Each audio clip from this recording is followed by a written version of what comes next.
Obviously, this is a similar subject area to the previous panel discussion, but we're going to have a particular focus on how we can deliver residential schemes that reflect the challenge and scale of need in our areas and the specific needs of the people in our areas too. So this is also about quantity and quality.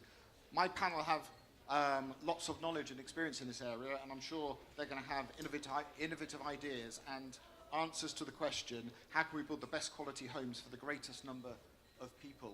So if I could quickly introduce the panel, starting with Tom, who's nearest to me. Tom Shaw, who is a director leading on residential issues for Ramboll. Stephen Pratt, a group land director at Godwin Developments with lots of interests in the Midlands. Owen Michelson, a chief executive officer for Harworth Group, and I know he's got interest in Leicestershire and Nottinghamshire, and I'm sure in other areas too. Tim Downing from Piggott and Crone in Lincoln, with lots of involvement in the housing market in Lincolnshire especially, and David Frost, CBE chairman of the Stoke-on-Trent and Staffordshire LEP, and wears lots of other hats as well, I know. So I'm going to start by asking each of the panel members to respond to this question. I'll do a brief intro to it. The Midlands is home to 12 million people. The population continues to grow. More and more people relocate into the region from other areas, particularly from London. Clearly our current housing supply isn't enough. Can you just tell us a little bit about what we're currently doing to address that demand? And if I could start with Tom here. Okay, hello everybody.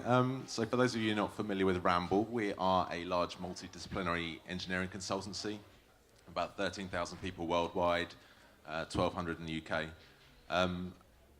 In terms of recent work in the residential sector, we've been working quite a lot looking at off-site techniques, and I'm really pleased to see in the last couple of presentations this was also mentioned as a sort of key area and sort of focus for targeting housing growth in the Midlands. I don't know if many of you've read, but there was a review about a year ago, Mark Farmer's review, Modernise or Die. You know, it's quite strong words, but if you read it, you have to believe that actually as an industry we do really need to embrace off-site technology and digitalisation, otherwise we are really going to suffer as an industry. And that, that's be a number of techniques. We look at a whole host of different materials, whether that be timber, CLT, cross-laminated timber, precast concrete, and modular solutions. But there's a whole host of solutions out there at the moment that we see are key to solving the housing crisis. And also part of that is embracing sort of digital technology that enables us to go further, faster, come up with the right solutions. We're going to be dealing with some really complex sites. We're going to see, we're dealing with inner city, in the cities. There's going to be some really challenging sites, brownfield sites that we have to deal with, and these digital tools will enable us to make the most out of those. Okay, thank you. If I can hand over to Stephen. Hi, good afternoon. For those who don't know me, I'm Stephen Pratt. I'm Group Land Director at Godwin. We do residential, retail and commercial across the UK. And to answer the question, yeah, modular, it's got to be. We've got to speed up build. We've got various sites at the moment in tender. Traditional building is just old-fashioned. We've got to look at new ways to get things built. The apprentices are just not coming through. So we've got major problems. From our point of view, the biggest risk for us in this market is delivery. The market there's plenty of liquidity out there. There's plenty of options. You've got good planning authorities, but the biggest risk to us is delivery. So we need to look at that and drive that forwards. Drive that with relationships, consultants, and everyone's got to be part of that to solve that problem. Owen? Good afternoon, everyone. Owen Michelson. I'm the Chief Executive of the Harworth Group. We are serious about regeneration. We're a listed regeneration company. We're better known in Yorkshire. But of the 141 sites we own, 33 of them are in the Midlands. So we, not exactly a small player down here. So how do we bring housing forward? We have a long pipeline. We've got 10,000 plots consented. We're working with partners to deliver those. We've got another 10,000 coming through the planning system. I've only got three things to say in terms of helping move those sites forward. It's infrastructure, infrastructure, and infrastructure. There are plenty of partners out there who can deliver on the various aspects, but you need the public-private sector partnerships to identify where the key infrastructure bottlenecks are, and that is the only thing, in my opinion, that will really accelerate volume. Thank you. And Tim? Hi, so Tim Downing from Pygott and Crone Estate Agents. We're predominantly based in Lincolnshire with 14 offices across the county selling in excess of 250 units a month, which is a pretty high figure, with offices also in Nottinghamshire, in London and the home counties. Lincolnshire has a fantastic opportunity as a place to come and invest in. We have an appetite to do 100,000 houses by 2031, which is a major number. The Greater Lincolnshire Enterprise Partnership behind this, along with private sector, are really pushing for it. And I think that go-ahead, go-getting attitude of the council is really important. A number of urban extensions are coming on stream as well, where we have had, you mentioned infrastructure, Owen, where we've had over £20 million worth of government funding towards infrastructure to help towards this. So I probably... affordability is good in Lincolnshire as well. That's something that we've had difficulty in the past, is getting regional and national house builders to realise the 200 quid a foot minimum figure that they're looking for. You can now get that in Lincolnshire, improving infrastructure with transport. So next year, Lincoln has a mainline service starting on the Virgin East Coast Line, or it might not be the Virgin East Coast Line, but it was certainly on the East Coast Line next year. 8 services a day, hour and 40 minutes direct into London King's Cross. Now that's a game changer for us, and again improving transport links will help. So I suggest you all come up and have a look at Lincolnshire if you're a house builder, because you can make it work up there, and we can certainly sell them.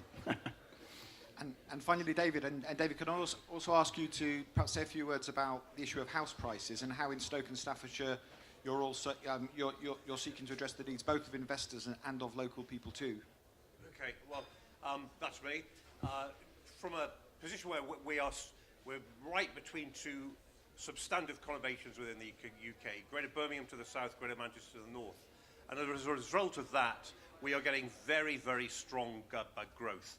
34,000 additional jobs over the last 5 years, way ahead of our targets. But clearly, from a let perspective, we cannot talk in isolation about job creation without looking at the wraparound, which clearly includes some housing.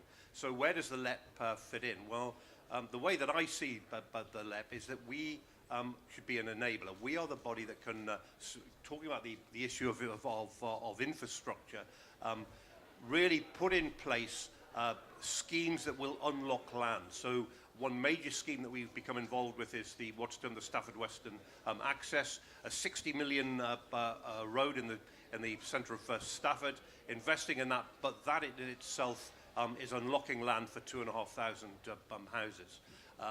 Then in another example in Burton-upon-Trent and Branston Locks, again in investing in infrastructure, which will release again another land for another 2,500. So we believe with relatively small injection of capital and then layering up the other sources, we're able to put in those by the roads, put in that infrastructure, which unlocks the land. That really is our key role.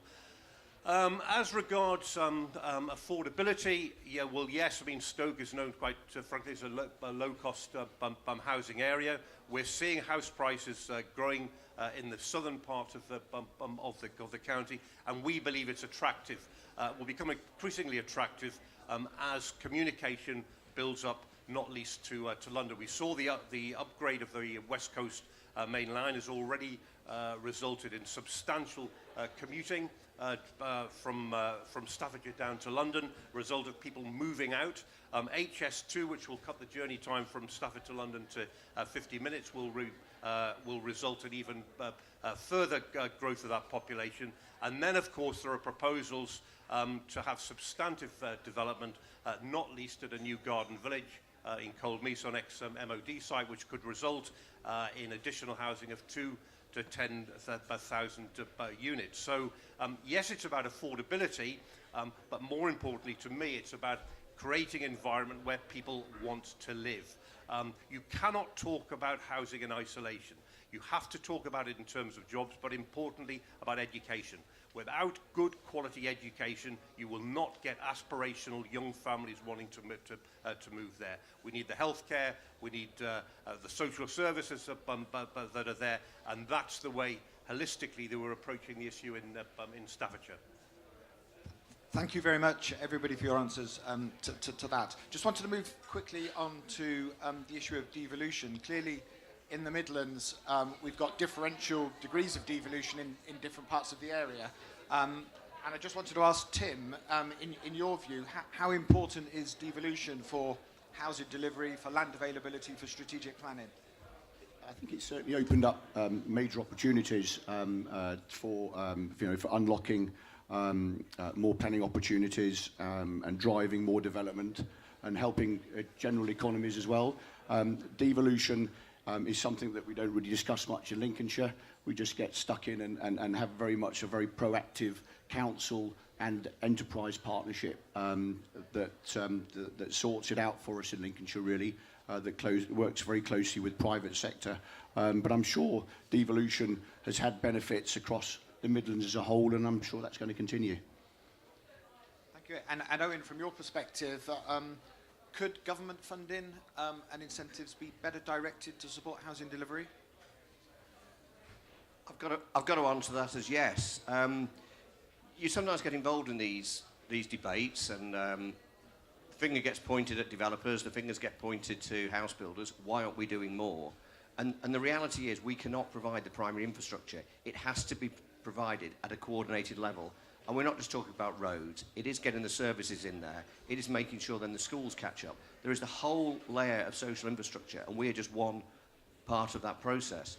So the better coordination there is between authorities, because you've got to look at things on a regional basis.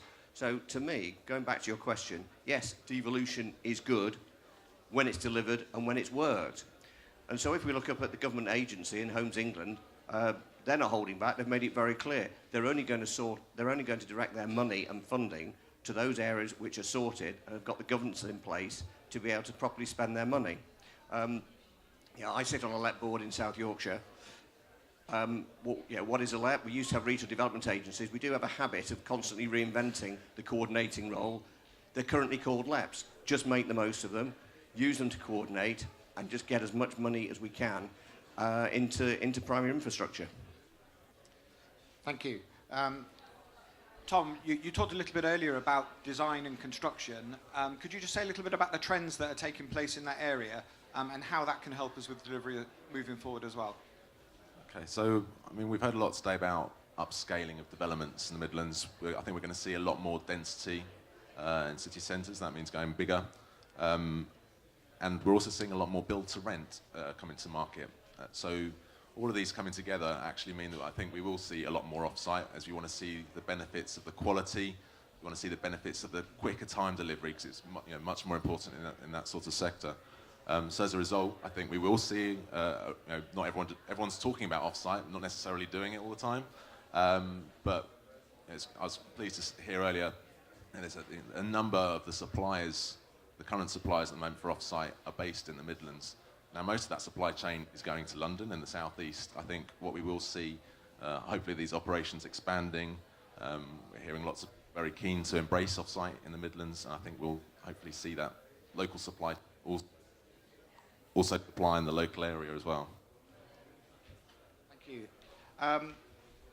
Stephen, we've been talking about the volume and quality of homes and the quality of those homes, but housing's also important in terms of its contribution to the quality of the places that people live in, to their communities. How can we complement the quality of existing communities and the strength of communities in areas through the delivery of housing?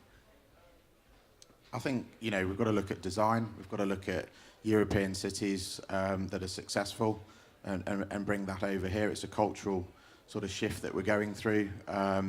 We're doing a lot of PRS. It's all about retaining people in that building for as long as possible, making it a better place to live, more amenity space, not just building a big block of apartments with nothing else. You're talking about storage. We're doing a demographic study in Derby with Rolls-Royce on their graduates, so we can feed in what they want in the building, so we can look at actually what the market is saying to us. We'll go around all the major employers and we'll do a survey with the people that are going to live in our building, and I think you've got to feed that back, listen to the market, listen to your consultants, and but also you've got to get on with it. You know, you can't sit and dwindle. You know, you've got to make hay while the sun shines. The market's good at the moment. No one's got a crystal ball. We don't know how long it's going to last, and you know, you've got to get out there. You've got to drive it hard, and you've got to move it forwards. Okay. No, I mean, I was just thinking about the challenge that we have in Leicester and Leicestershire, where I work, where up to 2050, we think we're going to need to provide about 185,000 homes, and struggling to see how we can do that by following the current development pattern that we have, which would load more houses onto existing towns and villages. So we've been looking at solutions to that. I was just wondering if panel members had a view on whether across the country, or across the Midlands in particular, we're doing enough to look to the long term and put in place the really major strategic infrastructure that can help us deliver housing in new ways. Perhaps start with David at the end. Well, yeah, I do believe they were looking increasingly long term. I mean, one example from us is that we're working with Cheshire and Warrington to develop what's termed the Constellation Partnership, developed out of the proposal from HS2 coming to a Crewe hub station and line opening to 2026.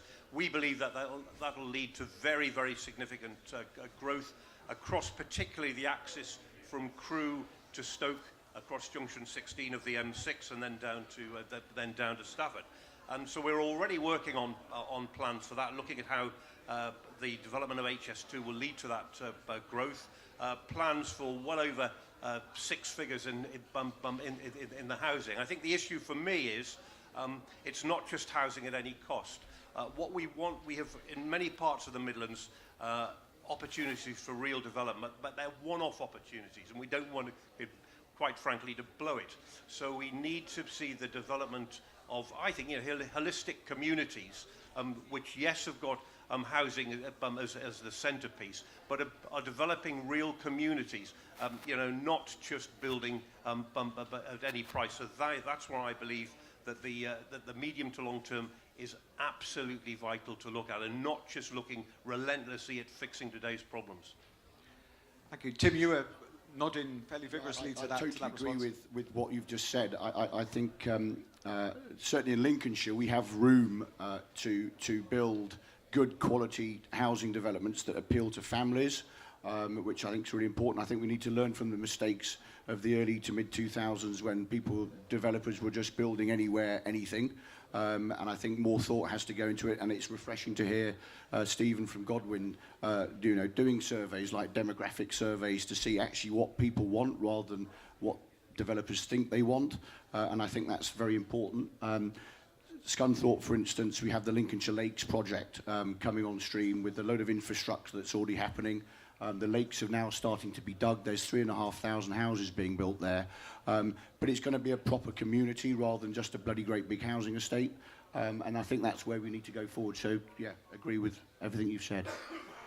Thank you. And Owen, do you have anything to add to that discussion? Yes, I do. It's a lot of this is about mindset in terms of moving this forward. I know I keep repeating myself about infrastructure. 250 years ago, the canals were put in, houses followed. 150 years ago, the railways were put in, the housing followed, and then the ancillary infrastructure built up around them. It's interesting. I didn't start out in housing regeneration. I started out in the waste industry. I was a number one social pariah. Nobody liked the idea of bringing forward waste infrastructure. So the minute I walked into a public consultation event, the strong stares were out and the sort of daggers in the back pocket were there. So I took that experience when I moved into regeneration. And one of the things that still slightly upsets me is when there's a site that needs to come forward for regeneration, if it's brownfield and it's where government policy is directing development first. But if the infrastructure's not there, it's somehow our problem, and we're wrong, and we're sort of bad people for even suggesting we might recycle this site. Rather than collectively accepting it is a joint problem for all, that we need to work out how to make the most of these sites, because let's face it, we're massively low on numbers. You know, we haven't just got to up our game by 5% or 10%. We've got to double the rate to catch up. So we've actually got to look collectively, all the stakeholders, about solving the problem and not just blaming the developers for not having regard to, you know, the infrastructure that's needed, because we want it there. Stephen? Yeah, I think totally agree. We're all in this together, guys. We've all got to solve the problem. It's not just down to one person to wave a magic wand. We've all got to do it. It's a problem that we're all facing. Every council's different as well. Some are fantastic, some are slower than others. But yeah, it's something that we need to push on with, because the problem's only getting worse. So, in my opinion, things like Scape, Perfect Circle, which we're part of, unlocks deals quicker. We've done a deal yesterday out here in MIPIM with the council. It's done. That's pretty quick, from meeting in the morning to having it announced in the evening. We've got to do more of that. If we could push that forwards across the board with everybody, then hopefully we're helping solve the problem. But you know, it's a big problem. We've all got to get down and dirty to solve. And Tom? Yeah, so I've already mentioned, you know, there's a more build to rent. I think part of it is the diversity of the sort of work that's out there. I've talked a lot about off-site construction, but as a business, we are a multidisciplinary engineering consultancy, and we're investing very heavily in the Midlands at the moment. It's the Midlands where we plan to grow as a business. We certainly see the potential in the future, so we've just moved office in Birmingham. We've got a lot of office space, and we're seeing the huge amount of investment that's going into infrastructure at the moment. So for us, the Midlands is where the growth is happening in the UK, and there's a huge investment. The money is coming from our head companies, and this is where the growth is going to be. So I think that the future is bright for the Midlands. Looking at the time, I know we've got a big session next on the Commonwealth Games. So if I could perhaps just quickly thank the panel for all of their comments. For me, a number of key things came out of that. Firstly, really picked up the determination of all of you just to get on with it and make it happen. And that's what all of us need to do. We can only control what we control, I guess. But in terms of trying to change what others do, some of the key things I think that came out was the importance of long-term planning and making sure that we plan in the long term for the infrastructure that's going to be needed to deliver the homes, and that's what happened, I guess, with the canals and the railways, as Owen mentioned, and we need to be doing that, looking to the future here. And I think also the other thing that came out as quite a common theme was the use of new technology, new methods of construction, off-site, modular, and using that to help us increase the speed of delivery. So for me, those were some of the key messages that came out, and if I could just ask you all to thank the panel for their answers.